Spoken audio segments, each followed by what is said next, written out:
குரலரசன் நிகழ்ச்சி உங்கள்கிட்ட ஆரம்பிக்கிறேன். தமிழ்நாடு சட்டமன்ற தேர்தலுக்கான வாக்குப்பதிவு வரலாறு காணாத அளவுக்கு பதிவு செஞ்சிருக்கு. குறிப்பாக பெண்களோட வாக்கு வந்து மிக அதிக அளவில் பதிவு செஞ்சுருக்கிறதா சொல்லப்படுது. அதை வந்து ஒவ்வொரு அரசியல் கட்சிகளுமே இப்போ அதிமுக என்ன சொல்கிறாங்கன்னா இது வந்து ஆட்சி மாற்றத்திற்கான அறிகுறி அப்படின்றாங்க. திமுக என்ன சொல்கிறாங்கன்னா திராவிட மாடல் அரசுக்கான அங்கீகாரம் அப்படின்றாங்க. தாவேகா உள்ளிட்ட சில கட்சிகள் என்ன சொல்கிறாங்க அப்படின்னா அவங்களும் இது வந்து எங்களுக்கான வரவேற்பு அப்படின்னு சொல்கிறாங்க. பெண்களோட இந்த அதிகப்படியான வாக்குப்பதிவை நீங்கள் எப்படி பார்க்குறீங்க? இல்லை, எப்பொழுதுமே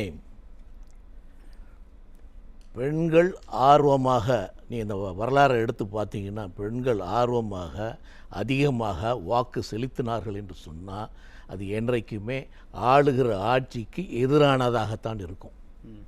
ஆளுகிற ஆட்சி கொடுமையான ஆட்சியாக இருந்தால் அதை எதிர்த்து கொதித்து வாக்களிக்க செல்கிற முதல் நபராக பெண்கள் இருக்கிறார்கள்.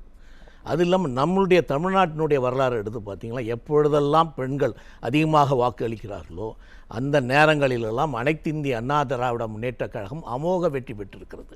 ஸோ பெண்களுக்காக கட்சி அனைத்து இந்திய அண்ணா திராவிட முன்னேற்றக் கழகம் என்பதை பெண்களை நிரூபித்திருக்கிறார்கள். நீங்கள் பல தேர்தலில் அதை பார்த்துருக்கலாம். அதிகமாக ஆர்வத்தோடும் அதிகமாக வாக்கும் அவர்கள் அளித்தார்களே என்று சொன்னால் அந்த தேர்தலில் அனைத்து இந்திய அண்ணா திராவிட முன்னேற்றக் கழகம் அமோகமாக வெற்றி பெறும் என்பதுதான் வரலாறு.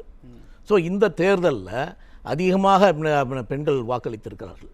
நீங்கள் சொன்ன மாதிரி 85% ஆண்கள் என்று சொன்னால் 83% ஆண்கள் என்று சொன்னால் பெண்கள் 85%, ஏறக்குறைய 2.5% அதிகமாக போட்டிருக்காங்க.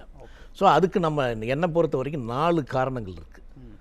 ஒன்று என்ன, இந்த ஆட்சியினுடைய கொடுமை, இந்த ஆட்சியினால் பெண்கள் அனுபவித்த கொடுமை. ஸோ இந்த ஆட்சியை எப்படியாவது தூக்கி எறிய வேண்டும் என்கிற ஒரு சிந்தனைக்கு அவங்க வந்துட்டாங்க. எப்படா தேர்தல் வரும், இவர்களை எப்பொழுது விரட்டி அடிக்கலாம். அது என்னென்னா இந்த ஆட்சியில் திராவிட முன்னேற்ற கழகத்தில் ஆட்சியில் என்னென்ன கொடுமைகள் பெண்களுக்கு இழைத்திருக்கிறார்கள் என்பது எல்லாருக்கும் தெரியும், மக்களுக்கு எனக்கு தெரியும். எந்த ஒரு நல்ல திட்டமும் அவங்களுக்கு கொண்டு வரல. ஸோ அப்படிப்பட்ட ஆட்சியை எப்படியா நீங்கள் அனைத்து இந்திய அண்ணா திராவிட முன்னேற்ற கழகத்தில் கொண்டு வந்த நல்ல திட்டங்கள், நீங்கள் தாலிக்கு தங்கமான திட்டமாக இருந்தாலும் சரி மகப்பேறு உதவி திட்டமாக இருந்தாலும் சரி, அவர்களுக்கு கொடுத்த வாக்குறுதி, நீங்கள் இந்த சிலிண்டருக்கு நீங்கள் 100 ரூபா மானியம் கொடுக்குறேன்னு சொன்னால் அதுவாக இருந்தாலும் சரி. ஸோ எதையுமே திராவிட முன்னேற்ற கழகம் நிறைவேற்றவில்லை. நம்ம பொய் சொல்லி நம்மளை ஏமாற்றி இருக்கிறார்கள். ஸோ இவர்களை தூக்கி எறிய வேண்டும், நம்மளை ஏமாற்றப்பட்டிருக்கோம். உண்மையில் நீ எல்லாம் பார்த்தீங்கன்னா நகைக்கடைனா நான் கொடுக்குறேன் அப்படின்னு சொல்லி ஏறக்குறைய 50 லட்சம் பெண்கள் நகைக்கடன் வச்சுருக்காங்க. 49,50,000 பெண்கள் நகைக்கடன் வச்சுருக்காங்க. அதில் நீங்கள் தள்ளுபடி செய்தது 15 லட்சம் தான், 14,50,000 தான். ஸோ 35 லட்சம் பெண்கள் அதனால் ஏமாற்றப்பட்டிருக்காங்க. ஆனால் முதலமைச்சர் என்ன சொல்கிறார், நான் முன்னாடியே சொன்ன மாதிரி முதலமைச்சர் என்ன சொல்கிறார், எங்களோட திராவிட மாடல் ஆட்சிக்கு வந்து பெண்கள் அங்கீகாரம் கொடுத்துருக்காங்க. குறிப்பாக எங்களை இப்போ நீங்கள் திட்டங்களை பட்டியலிடுற மாதிரி முதலமைச்சர் என்ன பட்டியலிடுறார் அப்படின்னா விடியல் பயணமாக இருக்கட்டும், மகளிர் உரிமை தொகையாக இருக்கட்டும், காலை உணவு திட்டமாக இருக்கட்டும் உள்ளிட்ட பல்வேறு திட்டங்களை முதலமைச்சரும் குறிப்பிட்டு பேசுகிறாங்க. அப்போ அந்த கண்ணோட்டத்தில் நம்ம பார்க்கணும். பல நேரங்களில் நம்ம அதை விவாதித்திருக்கிறோம். என்னென்னா அவங்க திரும்ப சொல்கிறது 3 திட்டங்களை தான் சொல்லுவாங்க. ஒன்று பெண்களுக்கு உரிமை தொகை, இந்த 1000 ரூபா நாங்கள் மாதம் கொடுக்குறோம் அப்படின்றது ஒன்று. பெண்களுக்கு இலவசமான பேருந்து பயணம் அது 2. 3வது இந்த காலை உணவு திட்டம். இது 3 தான் அவங்க சொல்ல முடியாது. அதுதான் அவங்க இந்த நாங்கள் செய்த சாதனைகளாக சொல்கிறார்கள். நீங்கள் இந்த பெண்களுக்கு உரிமையை திட்டம் இருக்க, ஸோ இவர்கள் கொடுத்த வாக்குறுதி வந்து எல்லா பெண்களுக்கும் கொடுக்குறேன்னு சொன்னாங்க, அதை கொடுக்கல. ஸோ அதையே நீங்கள் ஏறக்குறைய 2 வருடமாக கொடுக்கல. சார், அப்போ அனைத்து இந்திய அண்ணா திராவிட முன்னேற்ற கழகத்தினுடைய எதிர்க்கட்சி தலைவராக இருந்த எடப்பாடியார் அவர்கள் தொடர்ந்து அங்கே குரல் கொடுத்தாரு சட்டசபையில். எங்களுடைய எம்எல்ஏக்கெல்லாம் குரல் கொடுத்த பிறகு தான் போராட்டம் நடத்தி தான் அந்த 1000 ரூபாயும் கொடுத்தாங்க. அந்த 1000 ரூபாயும் எல்லாருக்கும் கொடுக்கல. ஸோ அன்றைக்கி 1,17,00,000 பேருக்கு தான் கொடுத்தீங்க. ஏறக்குறைய 2,30,00,000 பேருக்கு கொடுக்க வேண்டியது 17,00,000 பேருக்கு தான். அதனால் பாதி பேருக்கு நீங்கள் கொடுக்கல. அதில் அவங்கள ஏமாற்றிட்டீங்க. ஸோ அதனால் பெண்கள் அதில் கொதிப்படைந்தார்கள். ஸோ அந்த 1 கோடி மக்கள் சும்மா இப்போ பெண்கள் சும்மா இருப்பாங்களா? அடுத்தது நீங்கள் இந்த இலவச பேருந்துன்னு சொன்னீங்க, பேருந்துகளை நிறுத்திட்டீங்க. ஸோ அது மட்டும் இல்லாமல் நீங்கள் அது ஓசி பஸ்ஸு அப்படின்னு சொன்னீங்க. பல பெண்கள் என்ன சொல்கிறாங்க, நீங்கள் ஓசின்னு சொல்லி எங்களை கிண்டல் பண்ணுறதுக்காக இந்த பஸ்ஸு நீங்கள் விட தேவையில்லை. அதே போல் அந்த பஸ்ஸு ஏற்கனவே 5 பஸ்ஸு ஓடிய இடத்துல 2 பஸ்ஸு தான் வருது. ஸோ எங்களுக்கு அது சிரமம். பெரும்பான்மையான பெண்கள் நீங்கள் என்னென்ன பேருந்தை பயன்படுத்துகிற பெண்கள் யாருன்னு கேட்டிங்கன்னா ஏழை எளிய மக்கள் தான் பயன்படுத்தணும். அவங்க இருக்கிற பகுதியிலே தான் அவங்க வேலை செய்வாங்க. பெரும்பாலும் பஸ்ஸில் ஏறி போய் பயணம் செய்ய வேண்டிய அவசியம் கிடையாது. அதனால தான் புரட்சி தலைவி அம்மா அவர்கள் இங்கே சைக்கிள் கொடுத்த உடனே அது பள்ளி மாணவிகளுக்கு மட்டும் பயன்படலை, அந்த சைக்கிளை அந்த வீட்டில் இருக்கிற அத்தனை பேரும் பயன்படுத்தினார்கள். நீங்கள் அந்த அம்மா அவங்க தன்னுடைய குழந்தையை எடுத்து கொண்டு போய் பள்ளியில் விட்டுட்டு அந்த சைக்கிளை தன் வேலை செய்கிற இடத்துக்கு போவோம்.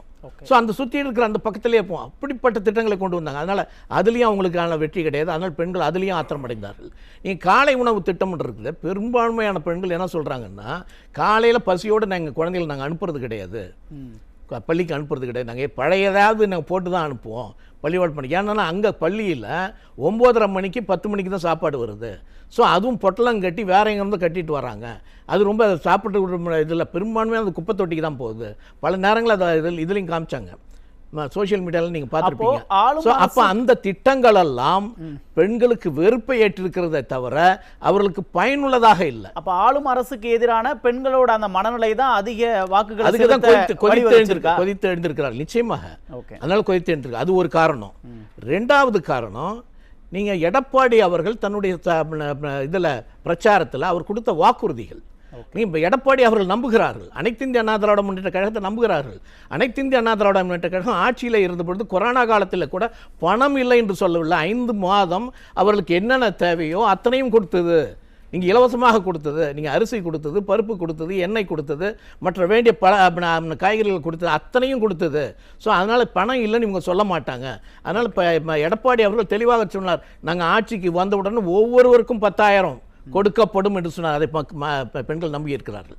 ஸோ அதனால் எடப்பாடி எப்படியாவது வர வேண்டும் என்று நினைக்கிறார்கள். அதனால் 10,000 ரூபா கொடுக்குறான்னு சொல்லியிருக்காரு, மாதம் 2,000 ரூபா கொடுக்குறான்னு சொல்லியிருக்காரு. ஸோ அதை நம்புகிறார்கள். ஸோ அதனால் எடப்பாடி வர வேண்டும் என்று சொல்கிறார்கள். பேருந்தில் 2 பேருக்குமே இலவச பயணம் என்று சொல்லியிருக்கிறாரு, அதை நம்புகிறார்கள். அதே போல் நீங்கள் ஒவ்வொரு இல்லத்திற்கும் நீங்கள் 3 சிலிண்டர்கள் இலவசமாக கொடுக்கப்படும் என்று சொல்கிறார்கள், அதை நம்புகிறார்கள். ஸோ 4 காரணம், இது 2 காரணம் தான் சொல்லியிருக்கேன். ஸோ 3வது காரணம் இந்த பாலியல் கொடுமை, அது முக்கியமான காரணம்.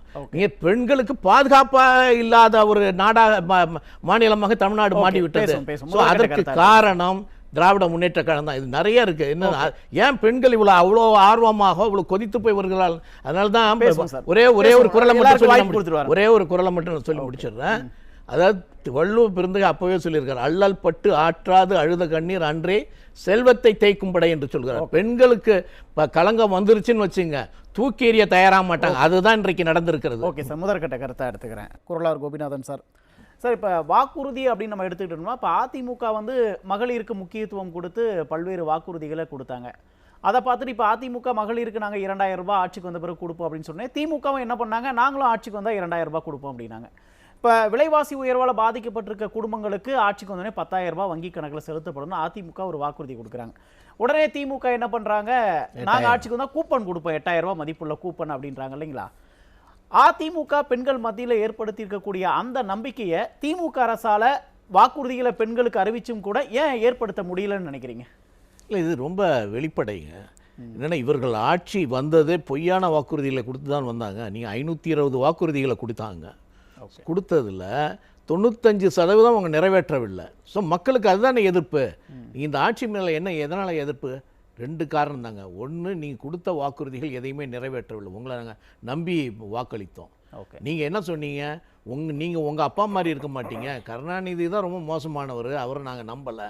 நீ அவனுடைய பையன், நீ சொல்கிற பேரன் சொல்கிற, அவன் பொண்ணு சொல்கிறாங்க, இவங்கெல்லாம் சொல்லுவதே நாங்கள் நம்புகிறோம் அப்படின்னு சொல்லி தானே வாக்களித்தோம் இங்கே 2021. ஸோ அந்த வாக்குறுதிகளை நீங்கள் எதுவுமே நிறைவேற்றவில்லை. ஸோ ஒவ்வொன்றை கேட்குற பொழுது நீங்கள் மத்தியிலேருந்து பணம் வரல, அதுலேருந்து வரலன்னு அவன் யாரும் அவங்களுடைய கணக்கை எடுத்து பார்த்தாங்கன்னா யாரும் கூட 10 லட்சம் கோடி ரூபாய் கொடுத்துருக்காங்க. ஸோ அப்படி இருக்கும்போது நீங்கள் ஏமாத்துகிறீர்கள் அப்படின்றது மக்கள் தெரிஞ்சுக்கிட்டாங்க. ஸோ அதனால் உங்களுடைய வாக்குறுதிகளை நாங்கள் நம்புறதுக்கு தயாராக இல்லை அப்படின்ற ஒரு முடிவுக்கு வந்துட்டாங்க. அதே சமயத்தில் நீங்கள் எடப்பாடி கொடுத்த வாக்குறுதிகளை மட்டும் ஏன் நம்பணும் என்கிற பொழுது, எடப்பாடி அவருடைய ஆட்சியின் பொழுது என்னென்ன வாக்குறுதிகளை கொடுத்தாரோ அத்தனையும் நிறைவேற்றினார்ல. நீங்கள் நீட்டை நாங்கள் ஒழிப்போம் அப்படின்னு சொன்னோம். நீட்டை ஒழிக்க முடியாத பட்சத்தில் அதனால் பாதிக்கப்பட்டவர்கள் யார்? ஏழை எளிய மாணவர்கள், அரசு பள்ளியில் படிக்கிற மாணவர்கள், விவசாய கிராமங்களில் இருக்கிற மாணவர்கள் பாதிக்கப்படுகிறார்கள். ஸோ அவர்களுக்கு ஒரு ஆல்டர்னேட்டிவ் என்ன ஆப்ஷன் அவங்களுக்கு இருக்குது? ஸோ அவர்களை படிக்க வச்சு அவர்களுக்கு பணம் இல்லாமலே, அவங்களுக்கு கட்டணம் கிடையாது, படித்து இன்னைக்கு மருத்துவராக அவர் சொன்ன போய் ஒரு சாதாரண நம்ம இதில் வாட்ச்மேனாக வேலை செய்யறவுடைய பொண்ணு இன்னைக்கு படித்து நீங்கள் மருத்துவராக இருக்கேன், பணமே செலவு பண்ணாமல். ஓகே. ஸோ அது ஒரு பெரிய மாற்றம் இல்லை, அதனால் அதை மக்கள் நம்புகிறார்கள். 2 இன்னொன்று வந்து பெரிய கேள்வி, இப்போ இந்த தேர்தல் முடிஞ்ச உடனே எல்லா இடத்துலையும் என்ன அனலைஸ் பண்ணிட்டு இருக்காங்கன்னா, இந்த ஒன்று தீர்மானமாக தெரிஞ்சு போச்சு, இந்த ஆட்சிக்கு எதிராகத்தான் இவர்கள் திரண்டு இருக்கிறார்கள் பெண்கள். ஸோ அதனால் இந்த பெண்கள் வந்து நிச்சயமாக திமுகவுக்கு போட மாட்டாங்க, அதனால் திமுகவினுடைய கதை ஓவர் அப்படின்றது தீர்மானம் ஆயிடுச்சு. ஸோ அடுத்த ஆப்ஷன் யாருக்கு இருக்கு? ஸோ ஒன்று எடப்பாடிக்கு போடணும், அல்லது விஜய்க்கு போடணும், அல்லது நாம் தமிழர் கட்சி சீமானுக்கு போடணும். ஸோ அப்போ அவங்களுக்கு ஏன் அவங்களுக்கெல்லாம் போடாமல் எடப்பாடிக்கு மட்டும்தான் அந்த ஓட்டு விழும், அதிமுக மட்டும்தான் அந்த ஓட்டு விழும் எப்படி நீங்கள் சொல்லி என்று சொன்னீங்கன்னா, ஸோ இவர்கள் மற்றவர்களை பற்றி உங்களுக்கு என்ன எதுவுமே தெரியாது, அவங்க இது வரைக்கும் ஆட்சியில் இருந்தது கிடையாது, எதையுமே அவங்க நிறைவேற்றவில்லை. ஸோ எதையுமே நிறைவேற்றி சொன்ன வார்த்தையை நிறைவேற்றியவர் நீங்கள் எடப்பாடி அவர்கள் தான். ஸோ அதனுடைய வாக்குறுதியை அவங்க நம்புறாங்க, அதனால அதிமுகவுக்கு இன்றைக்கு வாக்களிக்கிறார்கள். அதனால் நிச்சயமாக 4ஆம் தேதி அனைத்து இந்திய அண்ணா திராவிட முன்னேற்றக் கழகம் ஏறக்குறைய 170 இடங்களுக்கு மேல் நிச்சயமாக வெற்றி பெறும், எந்தவித மாற்று கருத்து இருக்கும். நன்றி.